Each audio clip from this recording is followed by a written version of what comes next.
մեր երկիրը հայտնվել է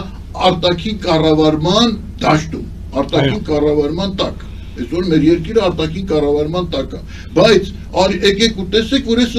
Իրան ընդդիմություն հռչակածներն էլ են ուզում, էլ ավելի խորացնեն այդ արտաքին կառավարումը։ Արդեն իսկ այդ արտաքին կառավարումը հասնեն աբսուրդի, որ այդ արտաքին կառավարումը իրականացվի ոչ միայն իշխանության նկատմամբ, այլ իրականացվի նաև կուսակցությունների նկատմամբ, այսինքն նաև կուսակցությունները երկրի մտնեն արտաքին կառավարման դաշտ, ոչ միայն գործող իշխանությունը,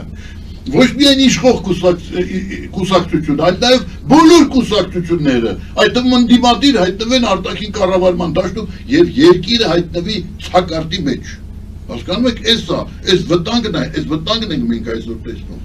Եվ եթե մենք այս վտանգը տեսնում ենք, բնականաբար այստեղ անհրաժեշտ են ազգային նկարագրող մարդիկ, ովքեր մտահոգ են, այսինքն ովքեր իրենց արտաքին կապերը եւ շփումները պատրաստ են ենթարկելու երկրի առջև ծառացած խնդիրների լուծմանը։